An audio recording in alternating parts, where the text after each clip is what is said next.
34-11 victory. 518 yards for Georgia, 328 through the air. I thought Stetson looked really, really good, Trent. Yeah, I mean, he was being hit a lot too. I mean, while he was in the process of delivering those balls, and no, he at what was his stats again? He was 21-31, 310, and 3 touchdowns. Well, I know he had a Darnell. I know Darnell dropped one. I know Fitzpatrick dropped one. And both of those I were. want to go touch on this. How many times have you guys heard? And I don't want to spend a lot of time on Stetson because there's a lot more to talk about. But how many times have you heard if Stetson has to throw it 30 times, Georgia will lose? He can't throw for 300 yards.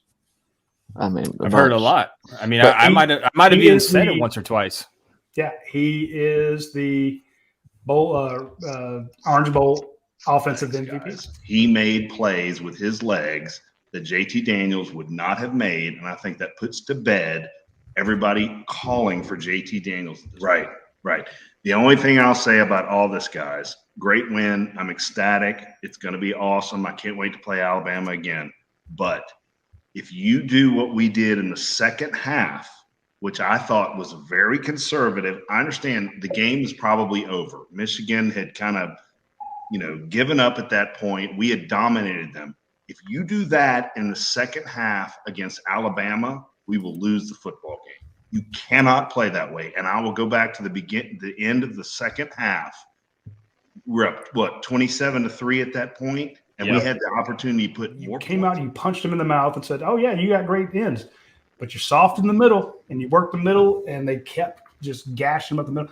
At one point, I'm like, "Hey, you don't." I thought Georgia would need to rush for like 250 yards in this game.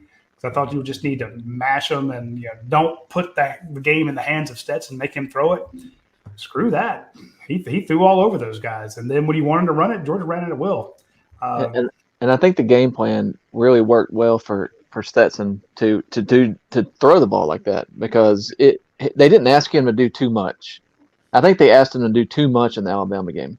And when you ask him to do too much, he tends to get that gunslinger mentality, and he's going to make mistakes when he does. But they didn't ask him to do too much. Yeah. He, I guess, executed the play calls outstanding tonight. I do want to touch on what Ben said. He can make the throws. This arm strength thing. I've spoken to people who coach quarterbacks. I've spoken to other quarterbacks. They say he doesn't have an arm strength issue, and he proved that tonight. He can sling it. Again, this was a guy who Kirby tells him stop overthrowing guys in practice. What he has an issue with is accuracy. Sometimes they're not where they're. I don't even think it's a.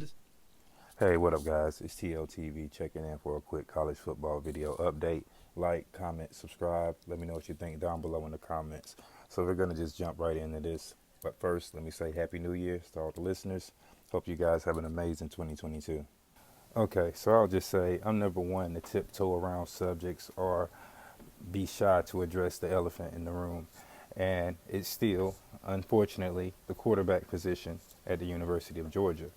Now, first of all, let me give the roses that are due to Stetson Bennett for being the offensive MVP of the Orange Bowl. Congratulations. Enjoy it. Shine it up. Place it on your mom's fireplace. Now, moving forward, what I think is very important and what we have to remember is that Michigan is not an elite offensive powerhouse. So I've heard people say that we can put to rest, the narrative that we can't win if Stetson Bennett has to throw the ball more than 30 times. And what I would say to that is that narrative still has not been put to bed because there's a difference between having the luxury to throw the ball when you want to and throwing it for 30 attempts or more versus being in a situation where you have to throw the ball. The pressure is totally different. It's a different dynamic. So I still have questions as it pertains to Stetson Bennett put in a situation where his arm has to win the game. And anyone who says that they don't have those concerns, I don't think that if you watched much football this season, at least not Georgia football. So a good question for us Georgia fans to ask ourselves is, did we witness Stetson Bennett's ceiling against Michigan or what? Because in all honesty, I think so.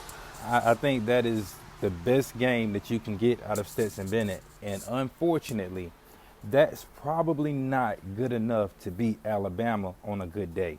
And that's just what it is. And the sad thing about it is, if you ask Alabama fans how many yards Bryce Young can throw for on any given game day, their response will probably be however many he needs.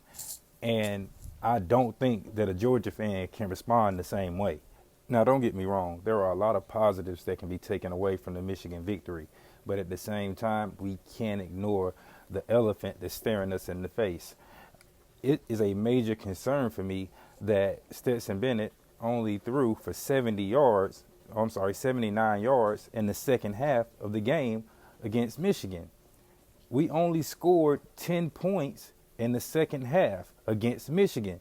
Mind you, that's the same thing that we did against Alabama. And I said it before that I think Stetson Bennett, for whatever reason, seems to only be good for about 2 quarters. After that, he goes into super game manager mode. And if you're in a shootout or a close game, that's just not going to cut it. And the irony and what pisses me off when I think about it, I literally called Stetson Bennett's stat line in my last video. If you go back and check it out, I literally said that Kirby Smart and Todd Monken would develop a game plan that would make Stetson Bennett look the best that he possibly could, and how that would be a great thing for Stetson Bennett, but it might not necessarily be the most beneficial thing for the team. I.e. the reason why we left so many points on the field, I feel like, because in the back of Kirby Smart's mind, he knows that there's a threshold with Stetson Bennett. And after so many pass attempts, the numbers always reveal who you are. So you would start to see the interceptions that could potentially be the pick six, the turnovers, the bad decisions. They all reveal themselves after enough attempts. So as long as you're in a situation where you don't have to throw the ball, you don't have to press the issue, you can conceal your weaknesses. But when you face Bryce Young and Alabama, we will not be afforded that luxury. There's a very slim chance that, no, you're not going to hold Alabama to 10, 15 points. Like, you can just get that out of your head. You're going to have to put up 30 plus points in order to win this game, in my opinion.